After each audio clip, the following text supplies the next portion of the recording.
Hello, everyone. Welcome to the fourth episode of Dollar Dialogue. Today, we are here to discuss a very important topic, which is economic sanctions that have been placed on three countries. The three countries that we're going to talk about are well known for the economic sanctions that have been placed on them. As you can guess, the three countries that we're going to talk about are DPRK, Iran, and Cuba. We're going to primarily talk about why economic sanctions were placed on these three countries and whether those economic sanctions are working or not. And we're primarily going to focus on the efficacy of these economic sanctions on the countries. As usual, we have our host Arif Malik and Shazib Karim. We also have a special guest, Mr. Rishan Ali, who has joined us all the way from the UK for this podcast recording. He's a year 10 student at a reputable UK school called Charterhouse, and he's an aspiring economist. Rishan, would you like to talk a little bit about yourself? Hello, my name is Rishan. As Araf mentioned, I'm studying in the UK right now, and I'm grateful for having the opportunity to be on here. And as Araf said, I'm an aspiring economist, and this year I'm going to go to a camp at the London School of Economics. Thank you, Rishan, for the introduction. Now, before we move on, we said that we're going to talk about three countries. The three countries are Iran, DPRK, and Cuba. These three countries have very little to none cultural ties with each other. Iran is a Shia Muslim country in the Middle East. North Korea, or DPRK as it's known, it's a country in East Asia, while Cuba is a country in the West, or in the Caribbean, in Latin America. These three countries also have no lingual ties with each other. Iran speaks Farsi, while DPRK speaks Korean, and at the same time, Cuba speaks a different language, which is Spanish. Despite all of this cultural language and all of these differences, they have one thing in common: is that they have economic sanctions placed upon them. Now, the first country that we're going to talk about is Iran, which is known now in the media due to the Palestine-Israel conflict a lot. But Iran has economic sanctions placed upon it for a very, very long time. So the first thing we would like to talk about is who has imposed the economic sanctions on Iran. Before we move on, I would also like to say that the opinions that we are sharing today are almost unbiased. These are opinions that we have gathered from reading several economic news. We are not biased to any country. We are not biased to Iran. We are not biased towards Cuba. We are not biased towards DPRK. At the same time, we are not biased to the US, the UK, or the UN. We are going to give our unbiased opinions on these economic sanctions that have been placed on the countries and whether they're working or not. Moving on. The first country, as I said before, we are going to talk about is called Iran, and why economic sanctions were placed upon Iran. Iran has economic sanctions placed upon it from different countries such as the UK, the European Union, the UN, and the US. And so why did these countries place economic sanction on Iran? The first reason is their nuclear program. Iran's pursuit of nuclear technology, which many countries feared could be used for developing nuclear weapons, has led to international concerns. And for this reason, the United States and its allies sought to limit Iran's ability to enrich uranium. And for this reason, they had placed sanctions upon Iran. At the same time, Iran has sanctions placed upon them because of their alleged support for different terrorist organizations, such as Hezbollah and Hamas. Iran's government also has faced criticism for its treatment of political dissidents, journalists, and minorities, which is also a leading cause for their human rights sanctions and their abuse for their human rights sanctions. And Iran's involvement in conflicts in Syria, Yemen, and other Middle Eastern countries are also perceived to be destabilizing, which is also one of the reasons that economic sanctions were placed upon Iran. And now, are there any opinions that you would like to share about the information that I've said, Arif, Shazib, or Rishan? Yarov, I think it's a really good point that you have brought up. I think impartiality, like all of us have to maintain, because this is obviously a very contentious issue. And yeah, I would agree with you that we have knowledge on this topic and we try to remain as much impartial as possible. With that being said, I would say the economic sanctions on Iran has obviously been directed to curbing Iran's nuclear ambitions. And I would like to bring some statistics. Since the West which includes nations such as the US and the EU, the Iranian GDP has shrunk by about 6% from around 2019, and inflation has soared to over 40%. So this shows that the economic sanctions has clear impact and is negatively hampering Iran's economy. And with that being said, I would also like to point out that while the economy is suffering, we also should holistically look at Iran's moral, because Iran is a nation that is very unified. So I would say while economic sanctions is hampering the country, the I would say to some extent as well, the country is becoming more unified. So Shazib Bardov, would you like to say anything? Yeah, I'd say like to add on to what you said, Arif, and to add on to what Araf said, I'd say that the impact it has been profound, like economic contraction, inflation, and reduced foreign investments, and also politically. While these sanctions have pressured Iran, they've also fueled a nationalistic sentiments and hardened Iran's stance on its sovereign rights to nuclear technology. And yet, despite these pressures, Iran has shown resilience and like ways to avoid some of the sanctions. And I think it just showcases the limitations and unintended consequences of such international measures. So yeah, what would you like to add on, Rishan? Yeah, I would like to. I completely agree with you because if you look at the oil investors, especially, which is money, it's one of Iran's biggest natural resources. Uh, Due to the sanctions, big oil companies pulled out of Iran, like Shell, and like every big oil company basically pulled out of Iran, which like really affected their economy. But on the other hand, you see, man, they never stopped their nuclear program because of the sanctions, and they they didn't like slow down in any way because if you look at the news now, as Arafi mentioned earlier, the sanctions aren't stopping them supporting Hamas and like sending drone strikes on Israel. So uh, I'm not sure if the sanctions had the largest effect, definitely on their economy, but on their nationalistic pride and especially their nuclear program and their support for organizations such as Hamas and Hezbollah, definitely hasn't stopped that. Thank you for all the opinions that you three have shared. But I would like to disagree on some of the points that you have brought up. National unity. I would say, yes, there is to some extent, there is a lot of national unity between the religious sides of Iran, and there's also a lot of national unity by the Iranian military because, first of all, Iran is a very unique country, as you have highlighted. It's, I believe, the largest Shia country in the world, and it's also the only non Arab country in the Middle East, probably because all the Arab countries in the Middle East are Arabs. They speak Arabic, but Iran is a country that speaks Farsi, and for this reason, there is also a sense of national unity that we are unique, so we have to be together. But at the same time, I think Iran is currently seeing a lot of change because of the women's right movements, and I'm sure you're aware that in 2022, a Iranian girl called Masa Amini was killed because she didn't wear her hijab properly. And for this reason, there were a lot of protests. And I don't think in that instance, national unity was very strong in Iran. Would you like to add anything to the information that I've just said? I completely agree because in my opinion, I think Iran will see a revolution in the coming years because I like you said, the Islamic regime, they're too strict in my opinion, and uh, every day Iran gets closer and closer to a revolution because the people are. If you look at the protests that were happening, like me personally, I went to right after the woman had been killed.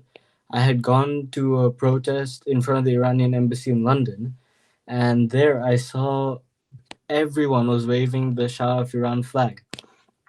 It seems like every Irani, at least in the UK, and I'm sure many in Iran, are really missing the Shah of Iran. And in my opinion, I think Iran will see a change in power in the future.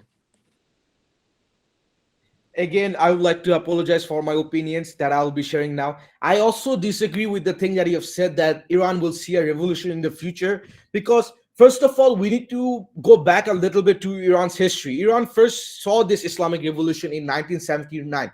And the primary reason that this revolution happened, not because that Iran is a very religious country. Contrary to that, Iran is relatively not that religious compared to countries such as Saudi Arabia. I would also think that Iran is also less religious than countries like Bangladesh. In Bangladeshi households, people are more religious, I would say, than an Iranian household, an average Iranian household.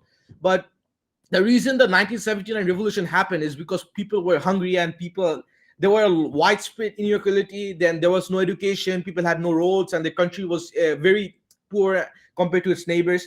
And is Iran better now in terms of education, in terms of literacy rates? I would say yeah, it's better. But economic conditions, it also has improved. Although after the sanctions, Iran's economy has crippled, and its currency has almost like it is valued, it has devalued a lot. Still, Iranian people are in 1970, they were protesting for, first of all, yes, they were protesting for having an Islamic regime, but they were also protesting for food, hunger. They were protesting for, they're protesting for more roads, more literacy educations, more education, more schools, more universities. And they were also protesting because they're like now they're also protesting for more freedom, because in the Shah's regime, the Savak or the secret state police also took people from their homes and tortured them, killed them. And this history is kind of repeating itself, because Iran is also saying that now Iranian state police, the moral police, and all of those secret agencies now often, I would say that, interrogate people without a warrant, interrogate people without a cause, and sometimes even torture them.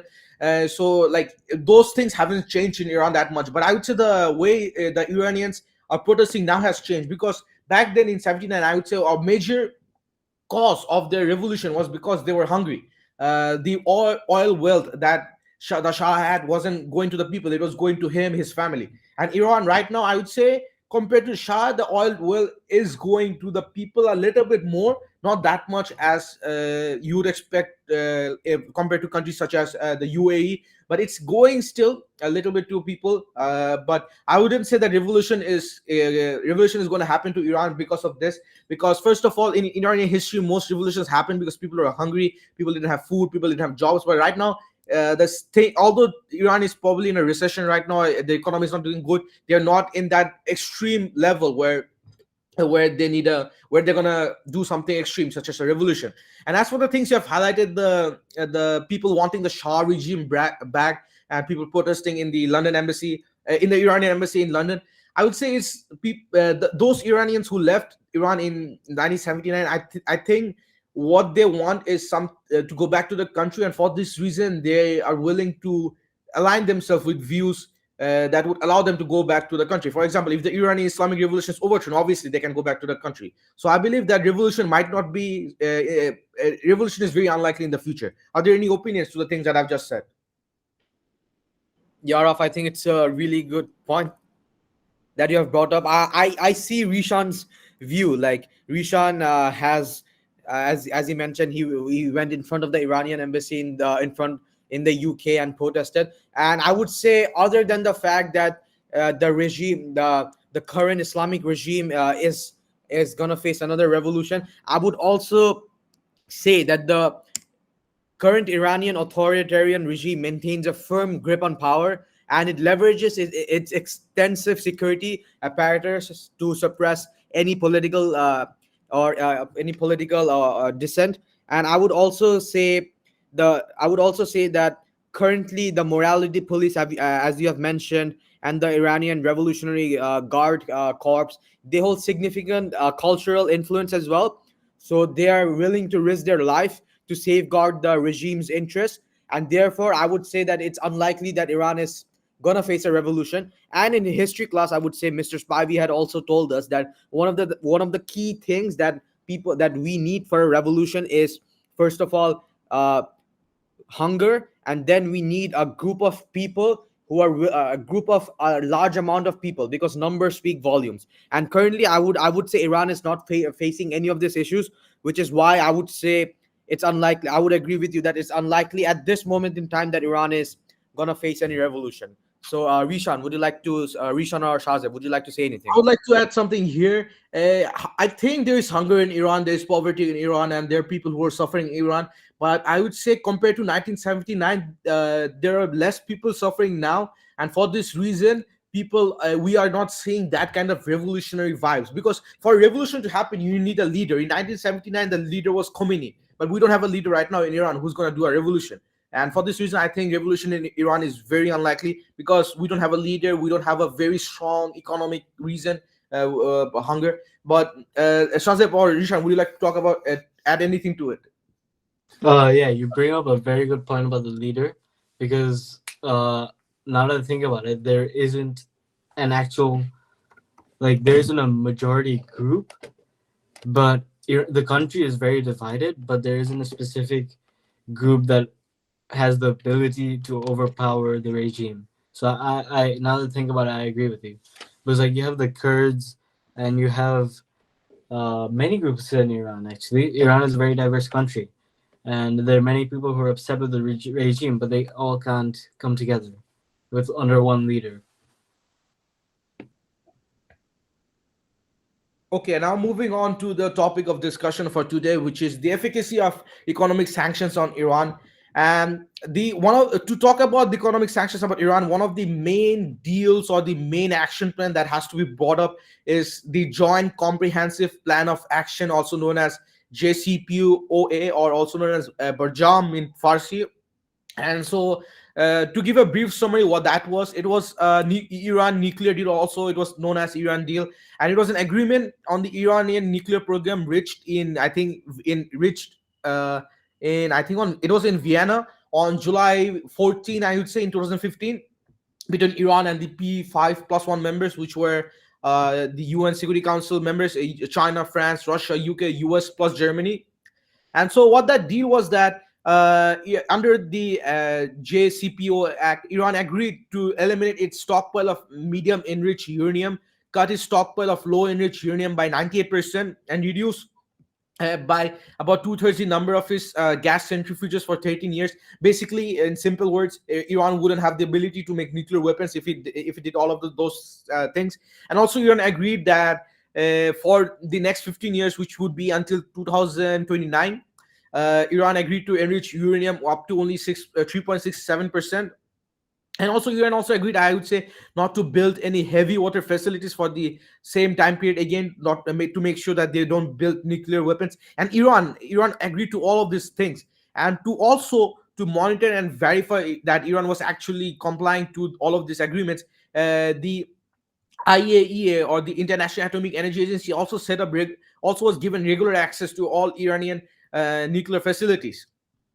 But what happened in October of 2017, the US President Donald Trump back then announced that the United States would not make the would not make the certification provided for under US domestic law, and he also hinted at stopping terminating the deal with Iran. And in 2018, also Iranian IAEA inspectors in Iran spent an approximately 3,000 calendar days in Iran, and where they installed tamper-proof seals and collected like surveillance photos, measurement data, and all of these things to make sure that Iran was complying to the deal. And in March 2018 of that year, the IAEA director Yokia Amano said that the organization believed that Iran was implementing its nuclear-related commitments. But what happened in April 30th of that year, the US and Israel said that Iran had not disclosed a past like covert nuclear weapons to the IAEA as required by the 2015 deal. And for this reason, in May 2018, Trump announced that he would be moving out of the JCPO deal, alleging that, promising that he would negotiate a better deal. He did not do so that. And also, following the US withdrawal, Donald Trump couldn't reach a better Iranian deal. Following the US withdrawal, the EU enacted an update blocking statutes on 7th August to nullify US sanctions on countries trading with Iran. And then in November 2018, what happened was US sanctions came back into effect, and all of the work that was done for, let's say, from 2014 onwards were all wasted, because US sanctions were basically placed on Iran back. And even though in May of 2019, IEA certified that Iran was abiding by the deal's main terms, though questions were raised how many advanced centrifuges Iran was allowed to have, as that was very loosely defined in the deal. And in July 2019, in July 1st, 2019, Iran announced that it had breached the limits set on its stockpile of low enriched uranium, which the IAEA confirmed, which basically was Iran saying that, yeah, we are not following this deal. And then in January 2020, after Qasem Soleimani was killed, Iran declared that it would no longer be part of the deal, and that it would be no longer part of the deal, but it will still continue to coordinate with the IAEA, leaving the possibility of resuming compliance. And so this is the basically the history of the economic sanctions that were removed upon Iran in the past few years. As said before, the economic sanctions were primarily placed upon Iran because of their weapons development, also because a little bit of their human rights violation and their hostile behaviors to such countries, such as, but not limited to, the Israel, UK, US. Are there any opinions that you would like to share about things that I've said? Yeah, Araf, to add on what you said, I think about the JCPOA deal, if you look at it, and if we look at the key components of the deal, I'd say that the significant aspects included Iran agreeing to reduce its stockpile of medium enriched uranium and cut its stockpile of low enriched uranium, and reduce the number of its gas centrifuges for 13 years. And in return, UN, US, and EU sanctions were to be lifted, providing major economic relief for Iran. And like we know that, Araf, what you mentioned, that we know that the deal has like faced significant challenges, especially with the US withdrawal in 2018. And if we look at the impact of this action, I'd say that the US withdrawal under President Trump reintroduced severe sanctions against Iran, which in turn influenced Iran to gradually stop complying with the deal's terms. And this has escalated tensions and has posed questions about the deal's viability and future.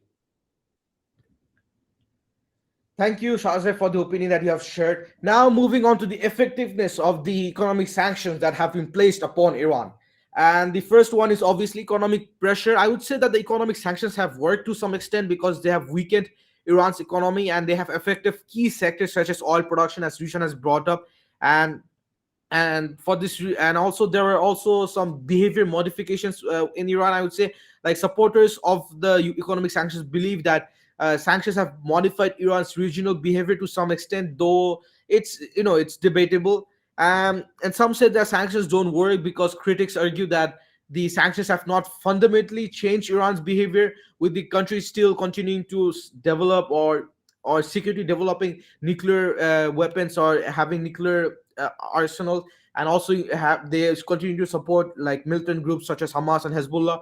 And also, some would also point out that the economic sanctions, at the end of the day, the government is run by people who are well off. Obviously, the ministers, the people running the country are obviously going to be well off. Even if you place like millions of sanctions on them, it's not gonna change the lifestyle they're gonna have. But the sanctions change the lifestyle that ordinary Iranians have. A lot of Iranians don't have a job right now. Unemployment is very high. Youth unemployment is very high.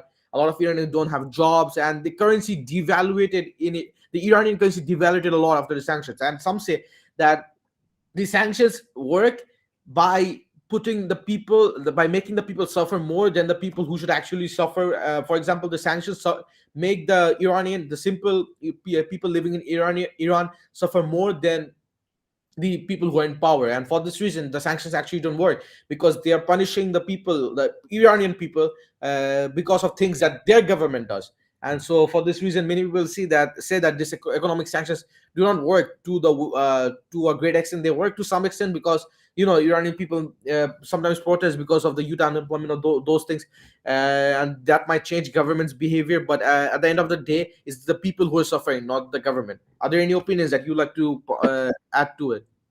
Yeah, I just want to say, like, I feel like it's really unfair on the people, because the reason that Iran is getting sanctioned is not in the people's hands. They didn't start a nuclear program. And I think, in my opinion, sanctions don't really work. Sanctions just put pressure, but unless, like, for most governments that are getting sanctioned, they're at a radicalized point where they don't care what their people For the most part, they don't care how their people like the other population is feeling, and that's why I think sanctions usually just don't work and just make the wrong people suffer. Like with Iran, the nuclear program, many other countries also have nuclear programs. They haven't been sanctioned.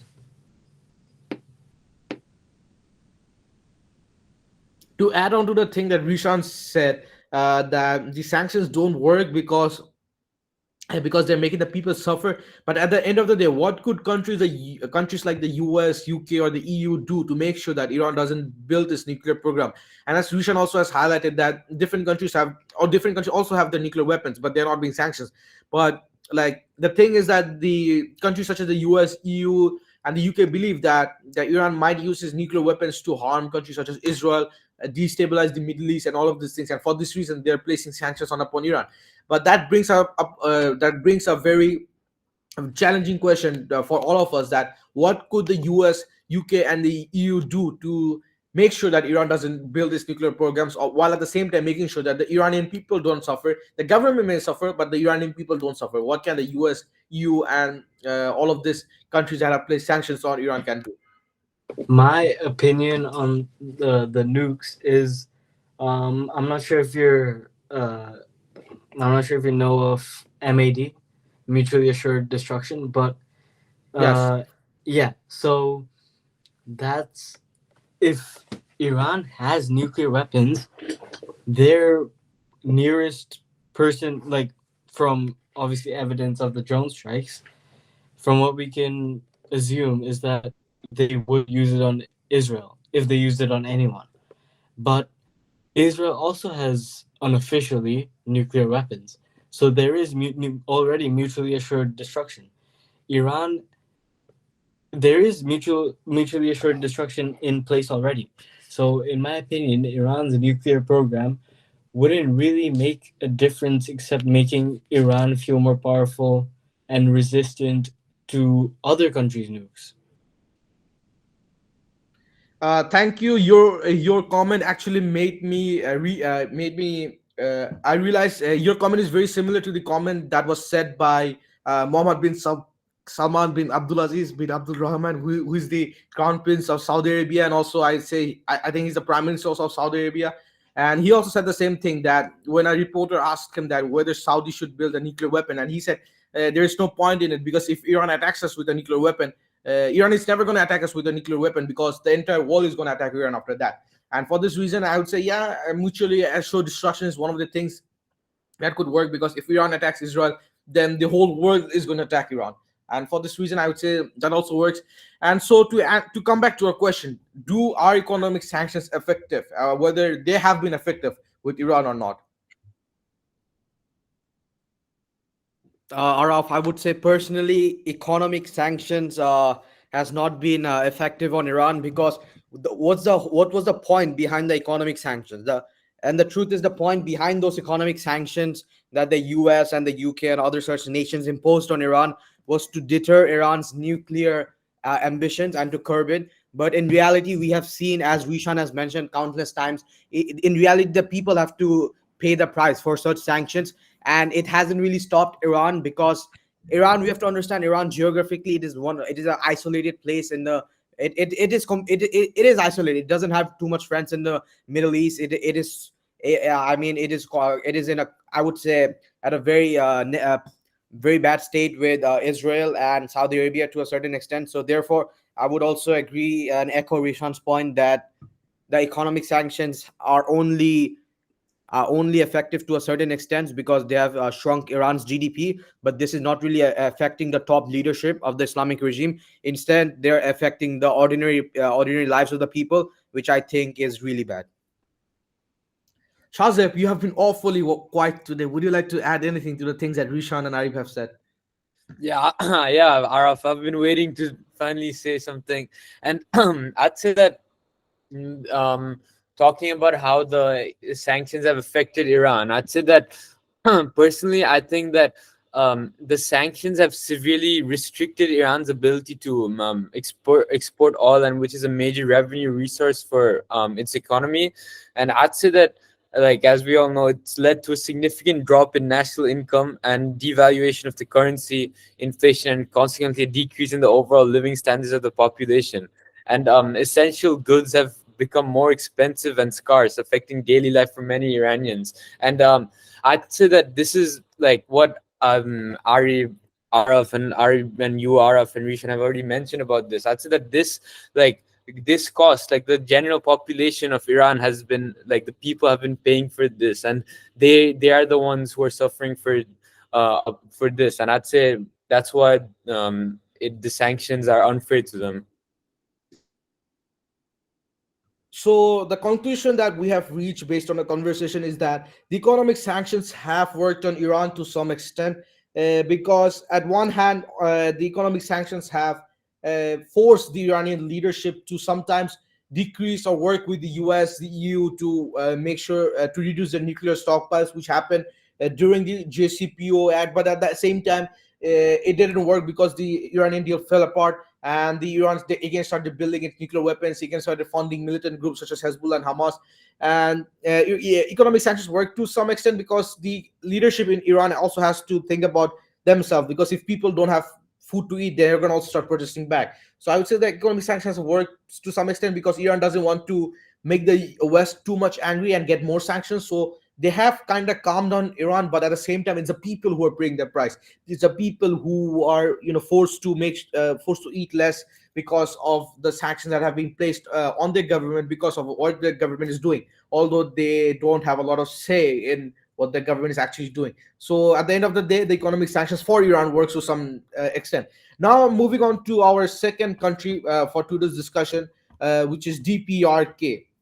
The DPRK is a country that's very famous in the world. Like everyone probably knows about North Korea, not in a good light, unfortunately. Kim Jong Un and his regime is famous for their nuclear videos and nuclear weapon arms and all these things. And unlike Iran, which sometimes has some kind of liberty to say for the people, Iran has elections and Iranian people sometimes can protest and all of the things. DPRK has none of those things. In DPRK, if you protest against Kim Jong Un, you're basically dead. And so, and if I ever go to DPRK, I probably would be arrested for saying this. But the sanctions that have been placed on DPRK were by the UN, the US, EU, and several other countries. And one of the main reasons the sanctions were placed on DPRK were because of their development of nuclear weapons and long-range missiles, and which is a concern for global security, and which has led to sanctions aimed at limiting DPRK's ability to finance and further develop this program. And also, DPRK has been criticized for several human rights abuses, including the operation of prison camps and suppression of free speech, and which obviously has led to more sanctions. And DPRK is also a regional threat to countries such as South Korea and Japan, which has also contributed to international sanctions that have been imposed upon DPRK. And now, moving on to the topic of discussion, are economic sanctions effective on DPRK? I would say, compared to Iran, economic sanctions is working on DPRK, because you have to think about what makes a country a country. In Iran, the Iranian people usually have knowledge of the outside world. They know what's happening in the outside world. They know that sometimes the government might do things that's bad. They're aware of it. They have the self-conscious. But unfortunately, in DPRK, most people are brainwashed. They don't know what's going in the outside world. They think everyone is the enemy. They think that the only way that they can survive is by praying to their god Kim Jong Un and by praying to his forefathers, to his ancestors. And for this reason, Iranian demographic is very different from North Korea, because in North Korea people have zero knowledge of the outside world. And for this reason, if economic sanctions placed upon DPRK, they make the country in a way more unified. And even if people in DPRK don't have enough food to eat, they probably would still fight for Kim Jong Un, because they have been taught since their childhood to do so. And for this reason, I think economic sanctions on DPRK works to some extent, because if you think about it, if economic sanctions were not placed on DPRK, it would start, massively developing its nuclear weapons. But because of the economic sanctions, it has limited DPRK's ability to finance its programs, and for this reason, it has also limited DPRK's aggressive behaviors to other neighbors. And for this reason, I would say the economic sanctions also pushed Kim Jong Un to the table with the US to its meeting with Donald Trump to talk about more and how to limit all of these nuclear weapons, armory, the arsenal buildup, and all of these things. But at the same time, obviously those sanctions harm people, and DPRK is obviously a very poor country. They're obviously the sanctions obviously make it harder for the average person in North Korea to live. But at the same time, the average person in North Korea is not aware that their government is very evil. In Iran, many people are aware that what the government is doing might not be right, but in DPRK, most people think that the government is God, literally God, and so they might not be aware of what the government is doing is evil. And for this reason, I would say economic sanctions is keeping DPRK at its it's keeping the sea calm, because if the economic sanctions were not placed on DPRK, then it would massively start building its nuclear weapons. Are there any opinions that you would like to talk about, or you would like to highlight or add anything to the information that I've just said? Yeah, Raf, Um, I'd say like on what you Shazib, please highlight. let the guest speaker go first. Okay, I'm sorry, no, Rishan. no, no, no. I'm sorry. I'm sorry. Let Shazia go first. Let Shazia go first. No, Rishan, it's fine. I insist. You go first. Okay, thank you, thank you.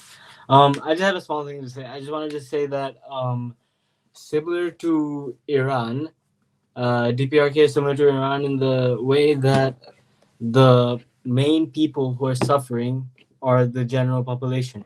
The people at the top are not really suffering that much from this, from the sanctions, and it's another case of um, you're putting the pressure sort of on the government, but again, this is a government that does not really care that much about their people, and um, it's like uh,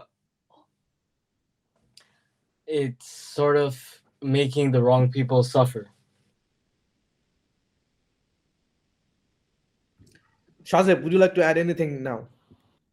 Oh yeah. I was just gonna say like how Araf, I think like what you highlighted about the military threats. I think you highlighted a bit about that and the military activities of North Korea. Like I'd say that while North Korea still maintains a large conventional military force, the sanctions have restricted its ability to upgrade its equipment and technology, and I'd say that this includes limits on the import of advanced technology and new weaponry, which might reduce its long term military effectiveness.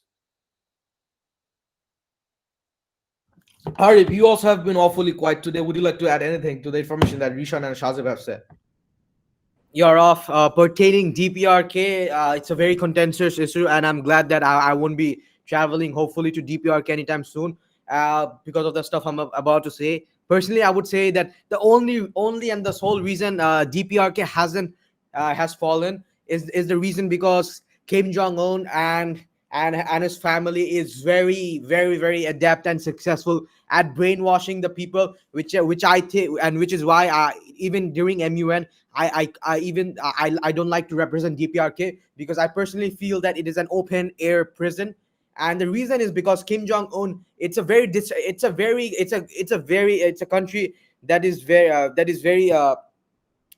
depressing. I've seen it on YouTube as well, and like the people, they're very afraid to speak out against their leader, and this is one of the reasons why even though the sanctions, so much sanctions has been imposed, which has starkly declined North Korea's GDP so much, the people there hasn't been any uprising or any protest, because the people are simply scared to death to speak against their leader. I mean, both metaphorically and literally, because if they speak out, they will be executed.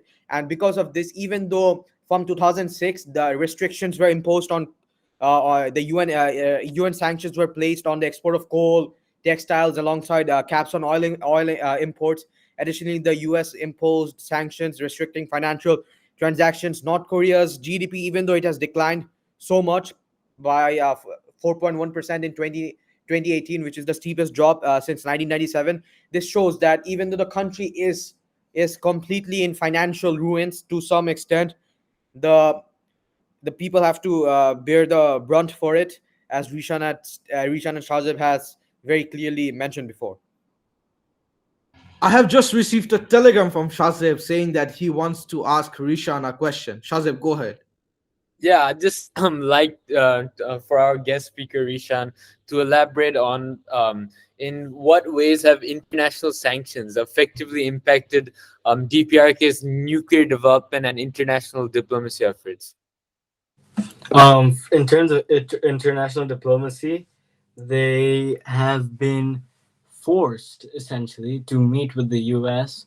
and because of the sanctions, they aren't allowed to like basically hide in their cave anymore and do their own thing. They actually have to make they actually have to attend the meetings outside the US. So what we have discussed so far, that economic sanctions have been working on Iran and on DPRK. My apologies. And the primary reason is because, unlike Iran, the DPRK people are not aware of what's happening in the outside world, and for this reason, DPRK needs to be sanctioned because they would continue developing their nuclear weapons. And one of the main reasons I would say that the sanctions are working on DPRK is because, and the sanctions have been very effective on DPRK, because if you think about it, even if sanctions were not placed upon DPRK, the people's life wouldn't improve that much, because the Kim Jong Un regime usually takes all of the wealth of the country and gives a little penny change to its people. And for this reason, I would say sanctions are working effectively for countries such as DPRK, because they're limiting DPRK's ability to build nuclear weapons. And when compared to countries such as Iran, they're not. They're working effectively to some extent, because if sanctions were not placed upon them, the Iranian people would have more, obviously have more food, more goods and services to live on, to enjoy, because at the end of the day, the Iranian government, compared to DPRK, not in compared to DPRK, would probably share more of the country's wealth with its people. And for this reason, sanctions for DPRK are very effective compared to countries like Iran, because Iran, at the end of the day, the people are suffering. In DPRK, the people were suffering before the sanctions, will be suffering, and now are suffering out after the sanctions. The sanctions hasn't changed that much, because the Kim Jong Un regime is absolutely evil. They take all of the money from the people, and for this reason, I say that the sanctions have been effective in making sure that the nuclear programs are diminished or are not developing at a higher rate. Now, are there any opinions or things that you'd like to add on the? I have another question. If you don't mind, I can also ask Rishan another question. So Sure, go ahead. Rishan, This will be the last. This will be the last question of the day, because we have to also talk about Cuba. okay, I'll ask him a question about Cuba then. Okay, moving on. The final country for discussion today is Cuba, and the reason the economic sanctions were placed on Cuba is because after Fidel Castro came into power and established a communist government, the U.S. wanted to isolate Cuba economically and politically, and for this reason, the U.S. placed sanctions on Cuba, because in order to make sure that communism did not spread to other countries in Latin America. And also, one of the reasons that the US placed sanctions, and one of the reasons according to the US, was because Cuban government suppression of political dissent, lack of free elections, and restrictions and free speech. And the final reasons that the US placed sanctions on Cuba is because the Cuban government, nationalized US property, including assets that belong to US citizens and companies, without compensation, which led to the sanctions on Cuba. And for Cuba, I would say the argument for Cuba would be the same probably as for Iran, or would be, I would say, economic sanctions work for Cuba to a lesser extent, even compared to Iran. I would say, because communism is not a like an issue right now. Capitalism is not an issue right now, and more because right now the US and USSR doesn't even exist now. Are not fighting for which country is able to establish a communist or capitalist government. Right now the issue is like probably China and the US, all those things. Communism and capitalism is not an issue right now, and for this reason, I would say that sanctions should be probably taken out of Cuba, because first of all, communism doesn't exist now. And yeah, that it's true that the Cuban government nationalized US assets, but that happened like 60 years ago. That was a long time ago. I would say that the sanctions have not been very effective with Cuba, because at one hand, the Cuban government has been able to survive for 60 years with the sanctions, and I would say that Cuba has like a very strong healthcare system and all those things, all of those same things at the same time. At the other hand, the Cuban people are suffering. Like, doctors in Cuba are taxi drivers because of their of the government structure and all of those things. Yes, it's true that the government is at fault because of what is happening for the Cuban people, because at the end of the day, the taxi drivers are many doctors, engineers are now driving taxis because of this fixed wages that they receive from the government. and obviously the government system, the communist government system, doesn't really work, and it didn't even really work in Cuba, and for this reason the people are suffering. But at the same time, the economic sanctions is making it worse for people living in Cuba. Are there anything you would like to add to the information that I've just said? Yeah. So if you look at like communism now, recently I went to Vietnam, which is technically a communist or socialist country, but when you're there, it's not really a communist country. Like they are essentially capitalist with a communist name, and but the sanctions in Cuba, they are having an effect, like you said, because from personal experience, this Easter in April, I was meant to go to Cuba, but because of the sanctions, I couldn't. Because on a UK passport, if you have a Cuban visa, it is much, much harder to get a US visa, and you might be denied entry. So the sort of the sanctions are still having an effect on Cuba, but I think they're a bit useless now because the it clearly haven't worked because it's been like you said, it's been like 60 years. They haven't changed the government, so it's not working. I think the US should just lift them now. Yeah, and to add on to it, and like Araf, you also highlighted this, that these sanctions, the continued sanctions, they exacerbate humanitarian issues. For instance, restrictions on trade and financial transactions, they make it difficult to import necessary medical equipment and pharmaceuticals, and this directly impacts public health in Cuba. And I'd say that lifting these sanctions could lead to immediate improvements in the quality of life for ordinary Cubans. And if we also look at the economic and diplomatic benefits for lifting the sanctions, like I'd say that lifting the sanctions could open up Cuba to international trade and investment, boosting its economy and potentially creating a few more favorable environment of like a more favorable environment for political and economic reforms. And diplomatically, it would also help normalize relations between the US and the Cuba, fostering cooperation on various regional issues like migration, drug trafficking, and environmental protection. Yeah, Shazib, I would completely agree with you here, and Rishan as well. So historically, like let's focus on the history for a second. Like, why were sanctions imposed on Cuba in the first place?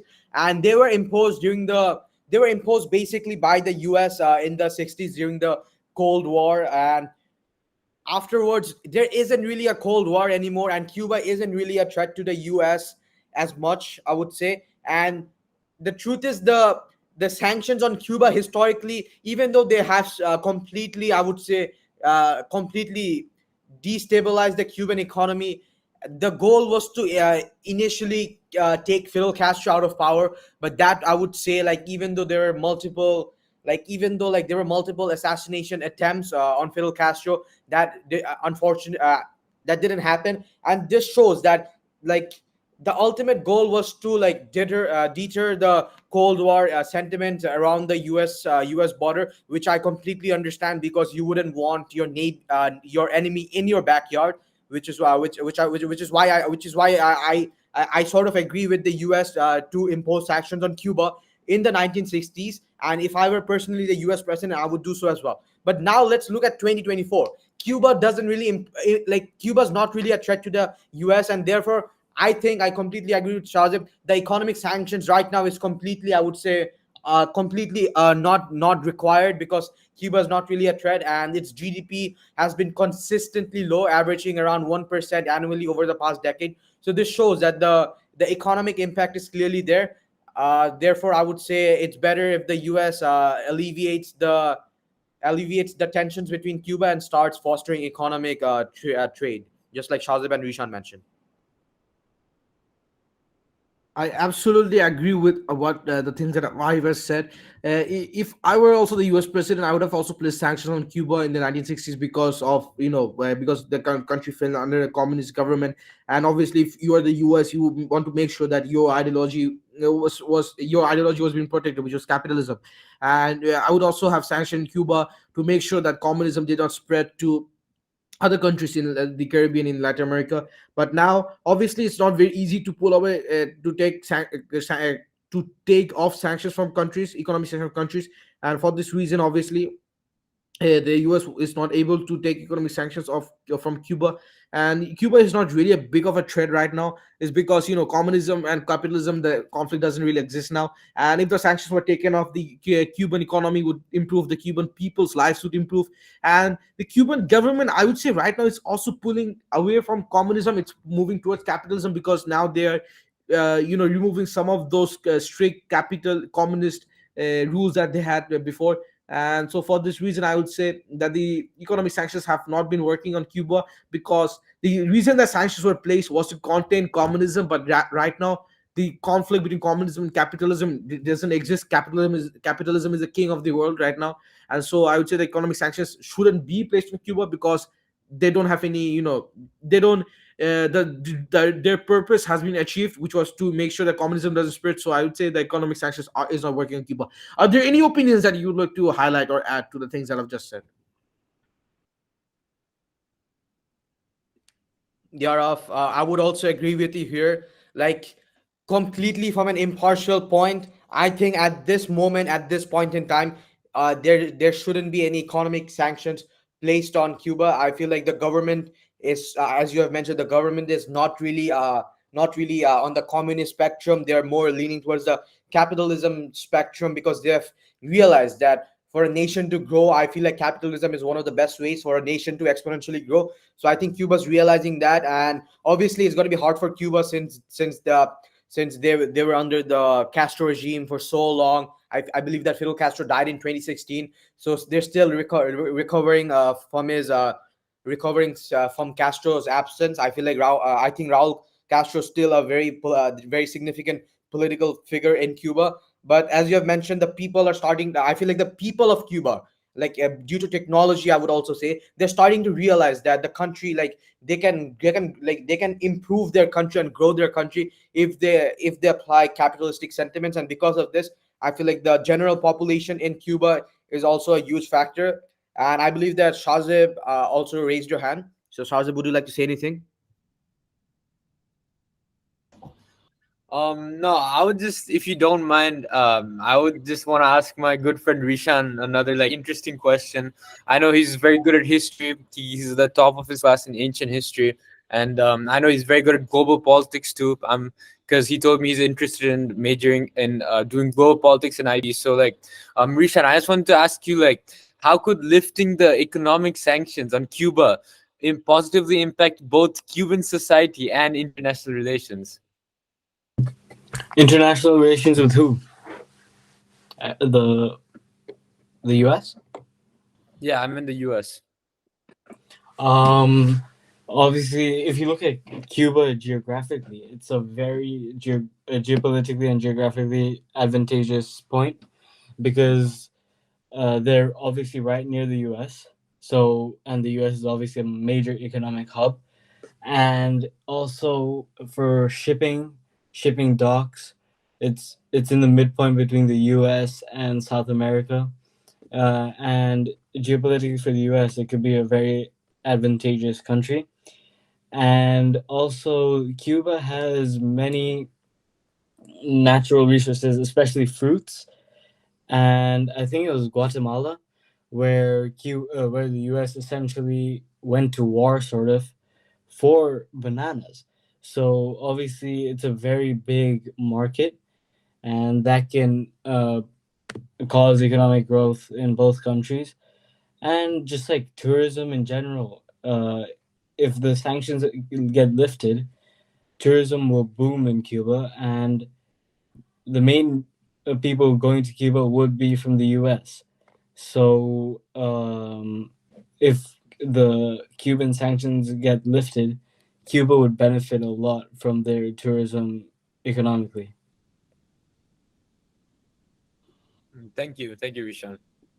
So, Rishan, I had a question. So, are you implying that if the US were to lift its sanction, that are you saying that would tourism be the main sector of the economy of Cuba, Rishan, or would there also be other important sectors that you think would have emerged if the sanctions were to be taken off?